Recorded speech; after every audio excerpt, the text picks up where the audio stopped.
Hello guys, இன்றைக்கி நாம் இந்த வீடியோவில் கிளியரான ஃபேஸுக்கான சார்கோல் சோப் எப்படி பண்ணுறது அப்படிங்கிறத பார்க்கலாம். ரொம்ப ஈஸியான ஃபியூ ஸ்டெப்ஸ்லேயே நமக்கு இதை பண்ணிக்கலாம். முதல்ல நமக்கு தேவையானது என்னென்னா கிளிசரின் சோப் பேஸ். 100 கிராமுக்கு ஒரு சோப் பண்ணுறீங்கன்னா அதில் 95 கிராமும் இந்த கிளிசரின் சோப் பேஸாக தான் இருக்கும். அதுக்கப்புறமா ஒரு 2 கிராம்ஸ் அளவுக்கு சார்கோல் பவுடரையும் எடுத்துக்கோங்க. இதில் ஒரு 0.5 கிராம் அளவு சின்ன டிஃப்ரென்ஸ் வந்தால் எந்த பிரச்சனையும் இல்லை. அதுக்கப்புறமா உங்களுக்கு பிடிச்ச மாதிரி ஒரு ஃப்ரேக்னன்ஸ், அதாவது ஆயில் பேஸில் இருக்கக்கூடிய ஒரு ஃப்ரேக்னன்ஸ் வாசனைக்காக அதுவும் ஒரு 1 கிராம். அதுக்கப்புறமா டீ ட்ரீ ஆயில் அதுலேயும் ஒரு 1 கிராம். அண்ட் கடைசியாக விட்டமின் இ ஆயில் அதுலேயும் ஒரு 1 கிராம். டோட்டலாக எல்லாமே 100 கிராம்ஸ் வந்துடும். முதல்ல ஒரு ரைஸ் குக்கர் எடுத்து இந்த மாதிரி டபுள் பாயில் பண்ணுறதுக்கு செட் பண்ணிக்கோங்க. கொஞ்சமாக சூடானதுக்கு அப்புறமா சோப் பேஸில் ஒரு பகுதியை மட்டும் வெட்டி அதுல விட்டு மெல்ட் பண்ணுங்கள். கொஞ்சம் மெல்ட் ஆகும் போதே அதில் நீங்கள் வச்சிருக்கக்கூடிய அந்த சாக்கோயில், அதாவது 2 கிராம் சாக்கோயில்ஸ் இருக்குல்ல, அது அதில் முழுமையாக விட்டு மிக்ஸ் பண்ணிகிட்டே இருக்கணும். எதுக்காக முழுமையாக போடாமல் கொஞ்சமாக போட்டு முழுமையாக மெல்ட் பண்ணதுக்கு அப்புறமா அதை மிக்ஸ் பண்ணுறோன்னா, சாக்கோல் ஒரு இடத்துல மட்டும் கட்டியாகவே நிற்காமல் முழுமையாக சோப்பில் ஸ்ப்ரெட் ஆகிறதுக்கு ரொம்பவே ஹெல்ப்ஃபுல்லாக இருக்கும். ஸோ அதனால தான் இந்த மாதிரியான ஒரு சிஸ்டமாக பண்ணுறோம்.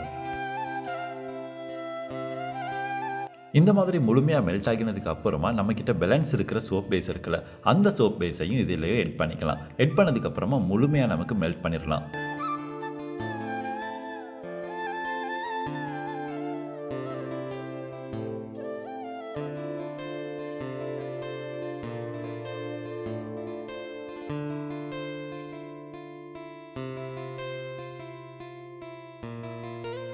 இந்த மாதிரி முழுமையாக மெல்ட் ஆனதுக்கப்புறமா நம்மக்கிட்ட இருக்கக்கூடிய டீ ட்ரீ ஆயிலிருந்து 10 ட்ராப்ஸ் மாதிரி விடணும். அண்ட் அதுக்கப்புறமா 10 ட்ராப்ஸையும் விட்டு அதை ரொம்பவே நல்லா மிக்ஸ் பண்ணிடணும். இந்த நேரத்திலே 1 கிராம் உங்களுக்கு தேவையாக இருந்தால் மட்டும் வாசனை, அதாவது ஃப்ரேக்னன்ஸை எட் பண்ணிக்கலாம். சில பேருக்கு ஃப்ரேக்னன்ஸ் அதிக வாசனை பிடிக்காதுன்னா எட் பண்ணாமே விட்டுறலாம். ஃப்ரேக்னன்ஸை எட் பண்ணதுக்கப்புறமாவும் ரொம்பவே நல்லா கலக்கி விடுங்க. கடைசியாக ரைஸ் குக்கரை ஆஃப் பண்ணிவிடுங்க. ஆஃப் பண்ணதுக்கப்புறமா தேவையான அளவு கிட்டத்தட்ட ஒரு 1 கிராம் அளவு விட்டமின் இயையும் எட் பண்ணிடுங்க. இது நமக்கு ரொம்பவே ஹெல்ப்ஃபுல்லாக இருக்கும். நம்ம ஸ்கின் ஸ்மூத்தாக இருக்கிறதுக்கு ரொம்பவே ஹெல்ப்ஃபுல்லாக இருக்கக்கூடிய ஒரு இன்க்ரீடியன்ட்.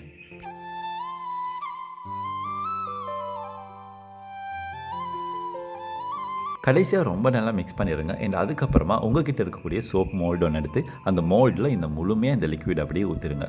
ஊற்றி நமக்கு தேவையான அளவு, அதாவது 2 to 4 hours மாதிரி வச்சாலே போதும். ஆனால் 1 day வச்சா இன்னும் ரொம்ப நல்லாயிருக்கும். கடைசியாக இது முழுமையாக காஞ்சதுக்கப்புறமா நமக்கு மோல்டில் இருந்து சோப்பை வேறு பண்ணி எடுத்துக்கலாம். இந்த சோப்பில் இருக்கக்கூடிய vitamin E, tea tree oil and அதுக்கப்புறமா சாக்கோல், இது மூணுமே நம்ம ஸ்கின்னுக்கு நேச்சுரலாக ரொம்பவே ஹெல்ப் பண்ணக்கூடிய இன்க்ரீடியன்ட்ஸ். ஸோ பிடிச்சிருந்தால் நீங்களும் ட்ரை பண்ணி பாருங்கள். ஸோ இதே மாதிரியான இன்னும் பல டுட்டோரியல்ஸ்க்கு என்னோட சேனலை மறக்காமல் சப்ஸ்கிரைப் பண்ணிடுங்க.